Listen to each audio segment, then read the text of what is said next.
নমস্কার বন্ধুরা, আজকে আমি আপনাদের সঙ্গে বেগুনের একটা খুবই মজাদার রেসিপি শেয়ার করছি। বেগুনের এই রেসিপিটা তৈরি করা ভীষণ সহজ। সিম্পল মশলা দিয়ে খুব কম সময় এই বেগুনের রেসিপিটা তৈরি করে নেওয়া যায়। খেতে খুবই ভালো হয়। ভাত, রুটি, পরোটা সব কিছু দিয়ে খেতে ভীষণ ভালো লাগে। তাহলে চলুন বন্ধুরা, শুরু করা যাক আজকের রেসিপি। সঙ্গে আছি আমি আপনাদের বন্ধু মহুয়া। আমার চ্যানেলে আপনাদের সবাইকে স্বাগত জানাচ্ছি। বেগুনের রেসিপি বানাবার জন্য আমি এখানে একটা বেশ বড় সাইজে বেগুনকে এইভাবে লম্বা লম্বা করে কেটে নিয়েছি। বেগুনটা খুব বেশি পাতলা করে বা মোটা করে কাটিনি। কাটার পরে বেগুনটাকে আমি জলের মধ্যে এইভাবে ডুবিয়ে রেখেছি।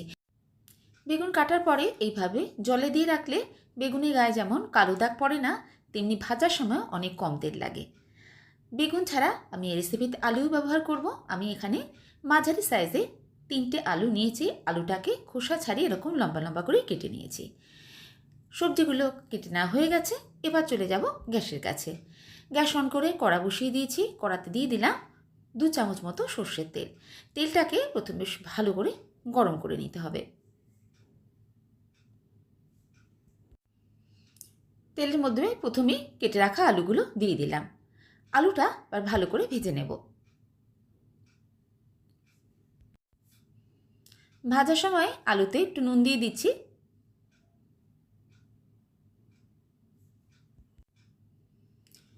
আলুটার গায়ে এখন একটু হালকা কালার ধরে গেছে। এবার এর মধ্যে দিয়ে দিচ্ছি বেগুনগুলো।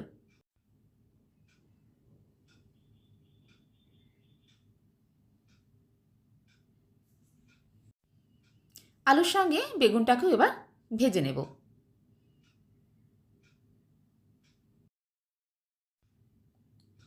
এবার হলুদ গুঁড়ো দিয়ে দিচ্ছি আর দিয়ে দিচ্ছি নুন।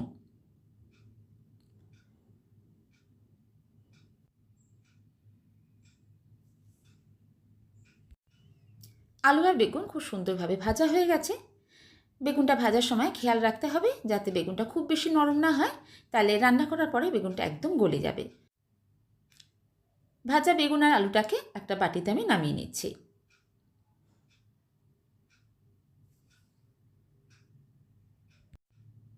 কড়ার মধ্যে আবারও আরেকটু তেল দিয়ে দিচ্ছি। ফোড়নে দিচ্ছি 1/2 চামচ সাদা জিরে, 3টে ফাটানো ছোটো এলাচ আর একটা দারচিনির কাঠি। ফোড়নটা কয়েক সেকেন্ড নাড়াচাড়া করে নেব। এবার এর মধ্যে দিয়ে দিচ্ছি আদা আর কাঁচা লঙ্কা বাটা। রেসিপিটা আমি একদম নিরামিষভাবে করছি, তাই এর মধ্যে পেঁয়াজ বা রসুন কোনোটাই আমি ইউজ করব না। নিরামিষ হলেও রেসিপিটা এত ভালো খেতে লাগে যে একবার খেলে স্বাদ আপনি ভুলতে পারবেন না। তাই অবশ্যই রেসিপিটা পুরো দেখবেন, ভিডিওটা স্কিপ না করে। আর রেসিপি যদি একটুও ভালো লাগে তাহলে একটা লাইক আর শেয়ার করার কথা ভুলে যাবেন না। আদা আর কাঁচা লঙ্কা বাটা দিয়ে খানিকক্ষণ ভেজে নিলাম যতক্ষণ এর কাঁচা গন্ধটা চলে যায়। এবার এর মধ্যে দিয়ে দিলাম টমেটো কুচি। টমেটোটাকেও এবার ভেজে নিতে হবে।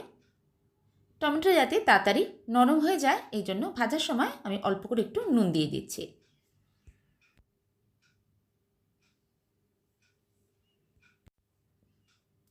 টমেটোটা একটু নরম হয়ে এলে এবার এর মধ্যে কিছু গুঁড়ো মশলা আমি দিয়ে দিচ্ছি। প্রথমেই দিয়ে দিলাম ধনে গুঁড়ো 1 চামচ, 1/2 চামচ দিয়েছি জিরের গুঁড়ো, আর কালারের জন্য দিলাম কাশ্মীরি লঙ্কার গুঁড়ো, আর অল্প একটু হলুদও দিয়ে দিলাম। মশলাগুলো এবার একসঙ্গে কষে নেব। ফ্লেমটা একদম মিডিয়াম টু লোতে রেখে ভালো করে মশলাটা কষে নিতে হবে। একদম অল্প করে একটু জল দিয়ে দিচ্ছি যাতে মশলাটা পুড়ে না যায়।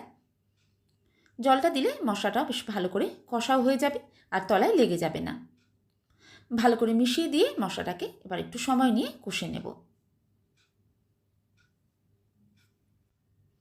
মশলাটা বেশ ভালো করে কষে নিয়েছি আর এখন দেখুন সাইড থেকে তেলও ছাড়তে শুরু করেছে। একদম লো ফ্লেমে রেখে এইভাবে মশলাটাকে ভালো করে কষে নিতে হবে। মশলাটা ভালো করে কষা হলে রান্নার স্বাদটাও খুব ভালো আসবে। এবার এর মধ্যে ভেজে রাখা আলু আর বেগুনটা দিয়ে দেব। কষা মশলার সঙ্গে আলু আর বেগুনটাকে ভালো করে মিক্স করে নিয়ে কিছুক্ষণ ভেজে নেব।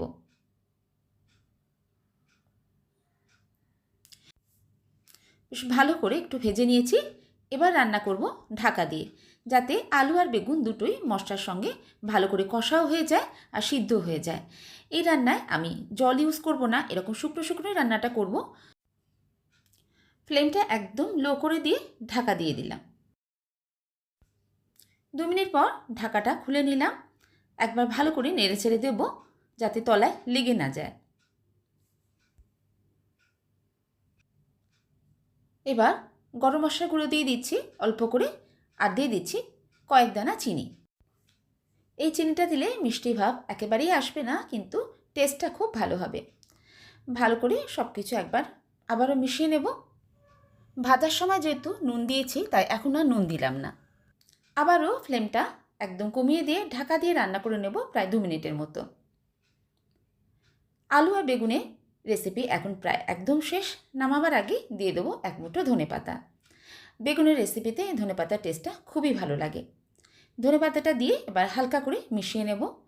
আলু আর বেগুন দুটোই খুব সুন্দরভাবে সিদ্ধ হয়ে গেছে, তাই হালকা করে মেশাতে হবে যাতে বেগুন বা আলু কোনোটাই ঘেঁটে না যায়।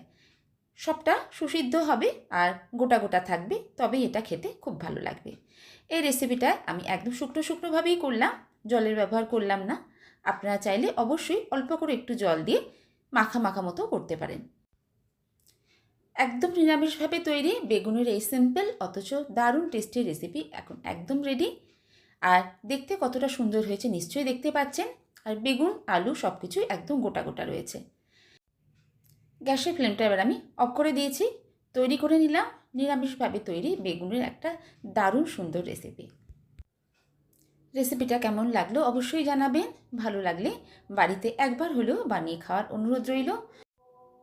একদম ঘরোয়া উপায়ে তৈরি সিম্পলে বেগুনের নিরামিষ রেসিপিটা যে কোনো নিরামিষ দিনে বা যে কোনো দিনে বানিয়ে খেতেই পারেন। রুটি পরোটা দিয়ে খেতে তো ভালোই লাগে, এমনকি ভাতের সঙ্গে খেতেও খুবই ভালো লাগে। পুরনো বন্ধুদের অনেক ধন্যবাদ আমার পাশে থাকার জন্য। আর যারা আজকে আমার চ্যানেল নতুন দেখছেন তাদের কাছে অনুরোধ রইল, রেসিপিটা যদি একটু ভালো লাগে তাহলে চ্যানেলটা সাবস্ক্রাইব করে নিয়ে আমার বন্ধু হয়ে আমার পাশে থেকে যাবেন। আমার চ্যানেলে এই ধরনের নিত্য নতুন ইজি অথচ সুস্বাদু রান্নার রেসিপি আপনি সবসময় পেয়ে যাবেন। নতুনত্ব রান্না আমি সবসময় নিয়ে আসার চেষ্টা করি যেটা খুব সহজে বানিয়ে নেওয়া যায়। আজ এই পর্যন্তই, আবার কোনো নতুন রেসিপি নিয়ে আপনাদের সঙ্গে দেখা হচ্ছে। সবাই ভালো থাকবেন, সুস্থ থাকবেন। সবাইকে অসংখ্য ধন্যবাদ।